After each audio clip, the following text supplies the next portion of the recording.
started back in 2021 during the pandemic, and we started with only dance classes. From dance classes, we added more like art, creative writing, computer classes, and then we started doing events and show everywhere, just taking the kids out and going out to the community, be their best and perform. The mission for Utica Royalties is a safe place for youth to express themselves. That's what it's built on, and that's what it has been since day one. So we have all this youth coming and showing their talent and expressing their talent in different ways. And all the other classes that we have just makes it really fun experience for the youth. That's fantastic, and all those classes look really like fun. They kind of have like an arts feel to them, and there's writing and making stuff and dancing and performing. And where is the place where you're located? 726 Washington Street, Utica, New York 13502. And some people might know it as the Veteran Center or the OYMCA or the Utica Center for Development, but that's where we have our classes. So if someone wants to get involved and wants to be like know more about this or find out when you're having events or classes, what's a good way to like keep in touch with you? Facebook. We're always on Facebook. That's actually how I knew about you. Every day we're on Facebook. We post everything. Facebook, email, which is simple, uticaroyalties@gmail.com. Our website, uticaroyalties.org. Phone number 315-224-5277.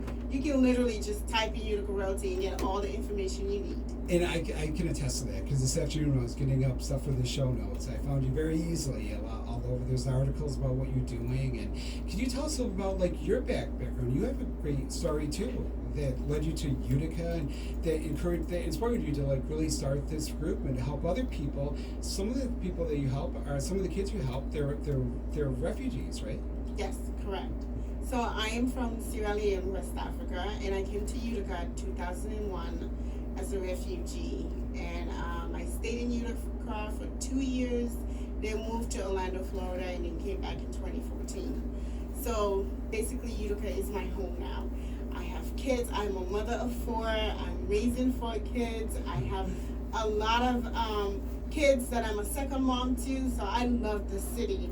So basically this program was really just like get the kids off the street, just put them into something positive.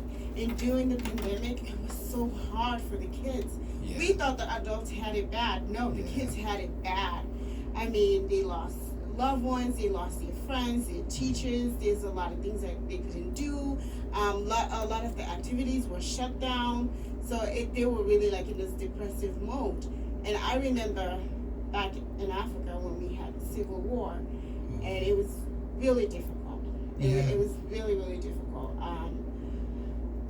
What was that like for you? Like your experiences being in a country with a civil war where you had to leave and come to a new country. What was that like for you? Devastating.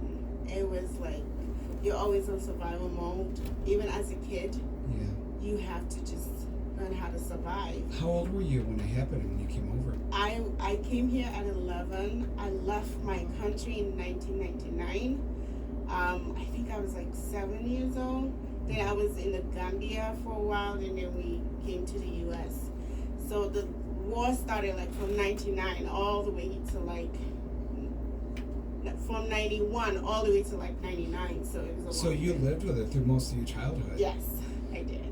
So when you came over to the United States, did you know the language at all? No.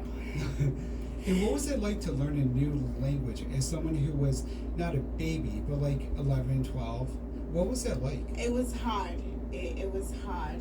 I mean, Sierra Leone was colonized by the British, so they do have like an English system over there. Oh, okay. But it's not the same as American English. It's totally different, you know. Totally different. So do you feel like for your own experience, and did this help you come up with the idea that by using arts and communication that you were able to kind of like express yourself and like grow stronger? Absolutely.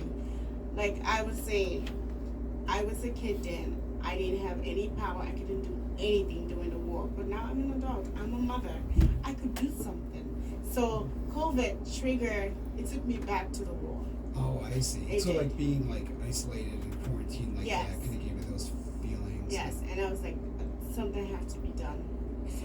And so when you did decide to do something and start this group, what are you seeing among the students or the kids who come to participate? Do you see them kind of blossom and grow and develop new skills and confidences? Oh my God. One of the things that I really like about the kids, they all work together. They have formed this friendship and this bond, and it's just amazing. We have never had a fight, never had an argument during class. All the kids work together. And yes, I've seen so many kids become leaders through this program. Like, they're helping other kids. It's like, oh, you don't know the move? Let me show you. Let me help you. You know, this is how it goes. So they actually do help each other. So you're building a community of young artists and performers, and I really